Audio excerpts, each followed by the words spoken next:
ये आ गया, 15-4 आ गया, उस वक्त आ गया। तो आप वो नेहरू जी के ऊपर ब्लेम रहा, नेहरू जी ने ऐसा, अरे ये तो डॉक्टर बाबा साहब अम्बेडकर का सजेशन था, वल्लभ भाई पटेल का सजेशन था।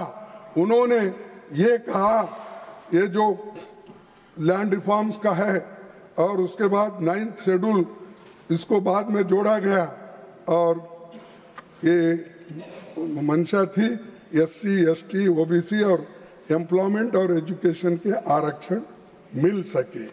तो इसीलिए इस संशोधन का एक तीसरा पक्ष सांप्रदायिक दुष्प्रचार रोकना भी था। सरदार पटेल जी ने 3 जुलाई 1950 को इस बारे में पंडित नेहरू को विस्तार से पत्र लिखकर संविधान संशोधन की ही समस्या का हल बताया। और एक बार बोलो, नहीं, क्योंकि ये आवाज प्राइम मिनिस्टर तक जाना भी, तो इसलिए सरदार पटेल जी ने 3 जुलाई 1950 को इस बारे में पंडित नेहरू को विस्तार से पत्र लिखकर संविधान संशोधन को ही समस्या का हल बताया। Amendment is the only remedy, this is suggested by Sardar Patel, and उनका भी अपमान कर रहे, उसको ऑथेंटिकेट करके रख लेंगे। हाँ, सरदार पटेल ने अपने पत्र में कहा था,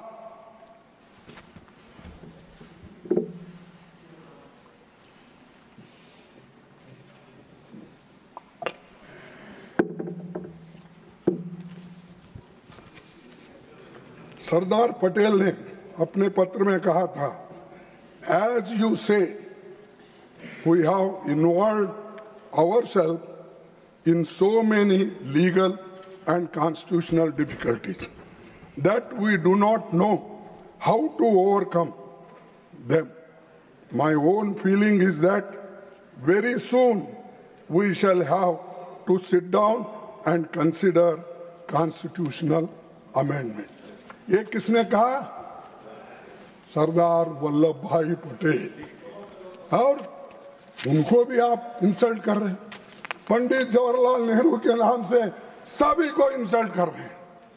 वो जोश में आकर नेहरू जी ने वो किया, अरे नेहरू जी क्या करना चाहते थे, वो पटेल भी उसके साथ थे, अंबेडकर उनके साथ थे, और वो SC ST बैकवर्ड एजुकेशनल और एम्प्लॉयमेंट के लिए जो यहाँ पर उनको मार पड़ी थी, उसको ठीक करने के लिए अमेंडमेंट लाए, और वो पहला अमेंडमेंट था।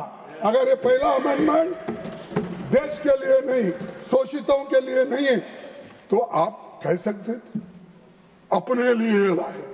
बताओ इसमें सब, और ये मेरे वर्ड नहीं है, इस अपने सरदार पटेल साहब के वर्ड है।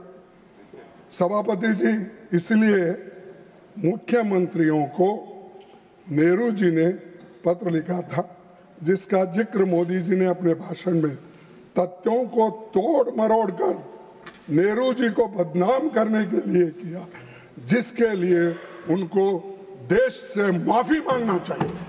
ये मेरा डिमांड है। जो सत्य को अगर मोड़ तोड़ के रखते हैं देश के सामने और बदनाम करने की कोशिश करते हैं, इसीलिए उनको इस सदन में, उस सदन में माफी मांगना चाहिए और देश के जनता से माफी।